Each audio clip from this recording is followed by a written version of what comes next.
Ay, ipis! Diyos ko, Lord! What is up, mga mahilig sa mga? This is your boy, Armin, and this is my co-host. Karen. Welcome back again dito sa Amoy Piranyan! Guys, we are so delightful and excited for our first video of the year 2026. Happy New Year. Happy New Year sa inyong lahat. So, this is our first video with Boss Terence. So, ang i-review natin, which is, ang daming nagre-request na, Sir Armin, ano ng final review sa Blue de Chanel exclusive? So, here it is. Ito na, wish, dream come true para sa inyong lahat, okay? Marami yata, sobrang dami nanood ng first impression ko, no? Oh, grabe yung reactions doon. Actually, hindi ko nga akalain eh. Kasi sabi ko nung una, si Armin nag-aano ng designer. Sabi ko, Armin, di tayo papansinin dyan. Oo. Mahal-mahal niyan eh. Eh, yung pala, 15,000? sabi sa akin ni Armin, Sir Terence, Blue de Chanel pa rin yan. May cult following yan. Oo. Nakita ko, grabe yung mga nag-interact sa kanya doon, no? So, syempre ako, kwento ko na rin, nandito Oo. na eh. Yes. So, kinulit ako lagi ni Armin, naamoy mo na ba? Naamoy mo na ba? Sabi ko, ano ba dito? Hinahype ba ni Armin o ano? Anyway, okay, pumunta akong Rustans. Okay, ito experience ko. Inamoy ko siya. Okay, Oo. strip on paper. Yeah. Boom. Bango. Nagustuhan ko. Grabe. Now, I sprayed it sa skin. Okay. Pero doon nagkaroon ng konting problema. Kasi on skin, sa Oo. skin ko Okay. kasi for those who don't know, kung familiar kayo sa DNA ng Blue de Chanel, maaamoy nyo pa rin siya dyan eh. Yes, it's You- there. Nandyan yung kaluluwa niya eh. Hindi Mm. pa rin nila tatanggalin yan eh. So, yun yung parang grapefruit ba yun? The Na parang grapefruit. very fizzy. Oo. Tsaka yung sa amoy ipis. Ipis! Andun eh. Andun siya. So, pero sa skin ko, wala yung parang original DNA ng Sa umpisa, no? BDC. Once you apply it on your skin. Parang tumalon siya bigla sa base notes niya, which is yung Which is mga not reality. woody notes, Doon na yung kaluluwa niya yung eh. amoy leather. Tapos sabi ko parang, ba't iba siya on paper and on skin? So parang medyo apprehensive ako bilhin. This is one of the few moments na mas na-appreciate ko siya on paper kaysa sa skin ko. Again, may problema sa skin ko eh. Yes, Talagang meron. Iba sa skin niya, iba sa skin ko. it kinda destroys top notes eh. Yeah. So, pinalipas ko lang, hindi ko pinansin. Pero all throughout, habang naglalakad ako sa mall, amoy ako ng amoy. Siguro mga second hour, third hour. Ang bango dito. Pero hindi ako bumili. So anyway, fast forward. Inano ni Armin, nagustuhan mo? Okay lang, Armin, sa papel mabango eh. Pero sa skin, parang wala yung BDC doon. Oh, parang hindi pa niya ma-appreciate. So sinuggest niya, try it one more time. So which I did. Talagang hindi ko na inano sa sa paper talaga at saka sa shirt ko. Doon ko siya na-appreciate. Kasi Yun ang Ano- sinasabi ko. yun. So to make the long story short, Yeah. pagdating ng Christmas bonus, ito yung Pinagaluhan mo yung sarili mo. yun yung una kong binili. So Good job ka dyan. anyway, dami ko na sinasabi. What can you Yeah. say about So actually, exclusive? this is bottle of Boss Terence. I don't have yet a bottle for myself kasi mahal pa siya.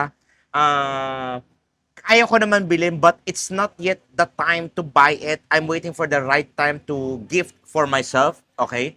And this is a perfume that for those mga BDC fans out there, if you really love the original creation, which is the Eau de Toilette, you love the thicker version of Eau de Toilette, more longer lasting, more parang may pagka thickness, may lalim konti, you go with the EDP. But if you want more on parang may sweetness, you go with the perfume.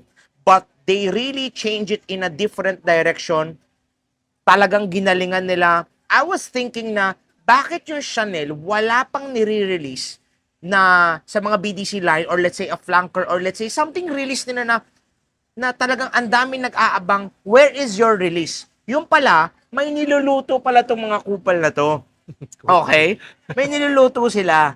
although na nag-release na din sila ng Chanel Allure Homme Sport, yung Allegra na yon, Super Allegra, Super Allegra. which a very boring release in my opinion, in my nose. Walang kwenta yung release na yon. Sa tingin ko, nirelease lang nila yon para may mabenta lang sila. Para may, yung parang tina-target nila doon is just mga mass-pleasing people. You just want to grab something. Yung ayaw na mag-isip ng parang pabango, grab it, suotin mo lang, ma-flex lang na, ay, may Super Allegra Chanel ako. No offense to them, but they just want to release that kind of a set. Pero yung ni-release na nila to, it's time to release. I think naghintay sila ng mga ibang brands na what's they're going to release. But they really think about it, in my opinion. I think this is a very full bottle worthy.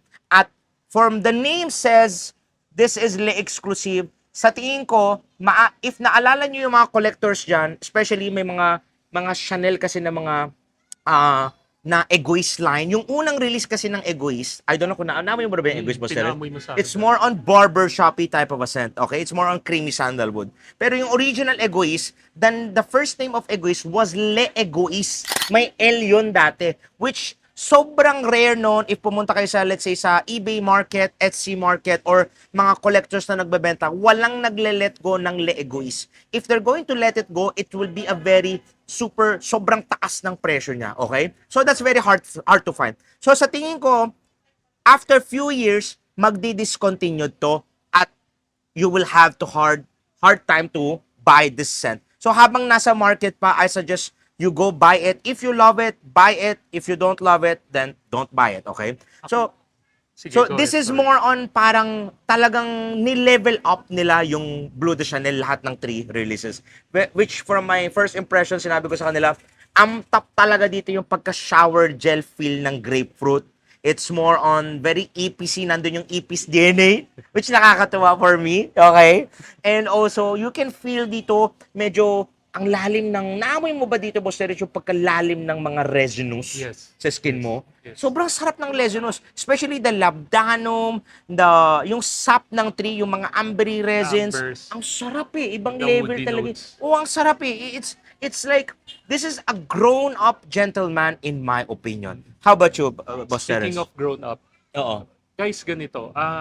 I don't know anong specific year na nirelease yung BDC, Oo. EDT or EDP. 2012. Okay, 2012. Kasi ang assumption ko ganito eh. Siyempre, self-confessed na BDC fanboy rin ako dati. Oo. Sino bang hindi? It's Oo. part of the Holy Trinity. di ba? Yes, exactly. So, it's just that sa sobrang popular niya, alam naman ng lahat, ang dami na rin nag-dupe.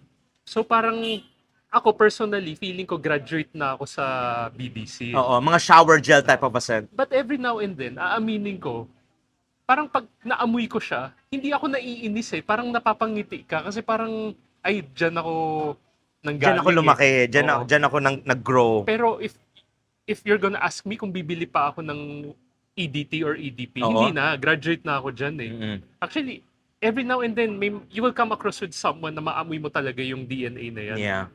Pero, alam mo yung parang at the back of your mind, parang hindi mo talaga madi-deny na parang for once, napamahal ka sa kanya. Yeah. Ito naman feeling ko kay Chanel, Oo. tinake advantage niya yun. Oo. Na parang, how can I capture the crowd na dating fanboys ng EDP, EDT? Mabalik natin Oo. ulit yung kaloloob nila, So, yung loob nila. 2000 ilan yan? 2012. O 2012, almost what? 1 decade na. 1 decade So, na, ang yeah. assumption mo, yung mga fanboys natin, nag-mature na. Mm. So, kailangan nating ibahin ng konti ito para mahatak ulit sila. Oo. And that's what I felt. Yeah. Kasi parang, wow, when I smell this, andun yung original DNA and parang mas age-appropriate na siya sa akin. Oo Kasi, nga eh. guys, straightforward, this is a more mature version of the original DNA. Yes. It's darker, it's thicker, it gives a more mature vibe. Paulit-ulit ako, sorry. Yes. Ah, Kailangan nila talagang hindi ka basta-basta makakapag-casual dito. You need to dress up kahit papano And- para ma-match mo yung energy nito with yourself. Sorry guys I'm not really sure kung babagay rin siya sa mga younger crowd. I'm not sure, I may be wrong. Yeah. Pag kaya yung dalhin, well and good. Then go. Pero I really see ito parang mas nasa mga early 30s above. Early 30s siya. Oo. Or mga 26, 27 and above. Mhm. So, yun yung take ko dito. Oo. So, siguro ako talaga yung target market niya. Which na target ka. For me, I think ang ang other thing dito is what makes this more interesting is the mineral accords na ginamit nila dito. I think they really did a good job on this one. Yung sinabi mo na BDC, it's more on matured version. If try nyong himayin tong amoy na to, okay? Especially ginagawa na din ng Davidoff yan. Davidoff, yung cool water elixir. And also, mas nauna si Dior, Christian Dior, which is Savage Elixir. Hindi ko alam kung nakukuha mo ba yung ganong direction, yung resinous na may pagka-mineral aquatic, na may pagka-lagkit. Yes. Yung, iba kasi yung DNA ng screechy kasi si Dior Sauvage Elixir. No offense sa mga Sauvage Elixir fans dyan. Na, ginawa nila na parang, parang sobrang daming fans ng Sauvage Elixir Try nga natin ganong klaseng DNA, katulad ng Sauvage Elixir, but in a BDC DNA capture, in a Chanel style way gawin natin. Which na-capture talaga nila, but it seems like since wala pa masyadong gustong bumili kasi they really prefer na bumaba pa yung presyo kasi 15,000 pesos Nakikita niyo sa first impression. So even ako hinihintay ko na bumaba to mga less than 10K, mga 9K, 8K, doon ko na siya papatulan. Okay? So, ikaw ba, Boss Terence? Or just to add, no, parang iba rin yung parang feeling ko atake ni Chanel dito. Oo. Parang, whereas dati kasi, yung BDC is parang, medyo European blue fragrance yung dating. Very airy kasi. Very airy yun Nung yung EDT. inintroduce nila tong mga resinous notes, mga amber, I find it, nagkaroon siya ng oriental touch Yeah. I don't know, siguro alam rin naman nila na parang with the emergence of MEs and the oriental Which profile, they really no? love. Mga may konti sweetness So parang feeling ko, nakiride rin sila kung ano yung Yes. trend Talagang pinag-isipan yung ang galing din ng marketing ng Chanel Mm-mm. And also, hindi ko alam, Boss Terence, kung if you agree with me or disagree with me, there is this, dito sa BDC exclusive, they're trying to, what they call that? They're trying to capture yung, anong tawag doon? There is this feel na if you love, let's say, mga aquatic type of a scent, nagkaroon ng parang, ito si BDC Lexus, ito yung parang nag-aral pa ng, anong tawag doon? PhD. Nag-aral pa siya ng PhD, nagkaroon ng more knowledge, nagkaroon ng more experience, and na-capture nila. Basta, yung lumang BDC yung Eau de lumang Toilette. BDC na DNA, Oo. napipicture ko kung wari si David Licoco, bagets Oo, bagets Pero ito parang feeling ko si Dingdong Dantes. Dingdong Yung Dantes. dating mati Oo. ni Idol, ngayon mature na. Or Jericho Rosales Oo. datingan. Kasi ano rin siya sinabi ko kay Armin, parang may naamoy ako na parang suede leather. Yung parang loob ng There bag. is leather. Actually, that's if makikita nyo, pag naamoy nyo sa mga Chanel cubicle or Chanel stores branches, the leather is very dominant at nakasulat dun talaga. This is a parang aquatic leathery na may pagka-resinous feel. But some other people, they don't accept that there is leather in here. They don't feel it kasi BDC yun it's aquatic should be, but the leather mismong, it's really shines through the composition nito. Yung leather ba, anong klaseng leather siya sa'yo, Boss Terence? Dinescribe ko kay Armin siya as parang yung yung gamosa, yung velvet, yung loob nung bag, yung hindi Oo. yung leather na balat nung sa labas, yung Oo. pagbukas mo ng bag, yung parang May pagkagamosa, fuzzy siya, di ba? fuzzy, doon sa Yung loob parang mismo. ganun yung amoy. Oo. Tapos, again, the magic here is kahit very mature scent siya, maaamoy mo pa rin yung original DNA ng... on this composition. So, we both agree na kahit medyo tropical country, Yeah. morning, You kaya can ko wear siyang it. suotin Kayang-kaya yan. I believe it so. So, for me, let's talk about now the performance of this one. Kamusta yung performance niya Ay, sa'yo, Boss Terence? matagal. I sprayed it on around 7 a.m. Mhm. 4 p.m., 5 p.m., amoy na amoy po ko pa rin siya It's there, no? I credit it sa mga ambers and yung mga very thick siya Very thick, Pero for me, it lasts also for a very, very long time till the next day siya. I was shocked. Kala mo kasi minsan, kala mo parang wala na. Yung mga nagsasabi niya, sir, hindi masyado tumatagal. I disagree. Depende pa rin sa skin chemistry nyo. But they made it really this one to be longer, very, very longer lasting. And also, kinda parang you might get nose blind with this one. Kasi may mga molecular ingredients sila ginamit dito but you cannot detect it unless himayin mo siya. But kailangan mo siyang suotin for how many several times para maaral mo yung pabango niya. Kasi talagang inaral namin itong pabango na to para i-review namin sa inyong lahat. There is also powdery aldehydes. Nandyan yung touch ng Chanel dito sa composition niya. So this one is really last for a long time. Projection is really loud for the first 2 to 3 hours. Then sillage, nangiiwan to ng amoy. Grabe to. Now, let's talk about the recommendations, Boss Terence. Would you recommend it Yes, to our very audience? much. Very much. Guys, for parang thicker scent, for me it's blended in a designer way. Yeah. Na parang, alam mo yung kinikil ka, medyo amoy niche siya. Oo. Pero when I say designer, it's still mass pleasing. Yes. So, But in yeah. a niche category way, Oh. tinarget nila dalawang market no? Galing eh. So ako I really recommend it. Lalo na for those people na medyo or kinda nasa intermediate or advanced level na sa fragrance game nila. Yeah. This is a good cook talaga for me. Worth adding into your collection. Actually, Yes. I highly recommend this one also. I don't recommend blind buying this fragrance.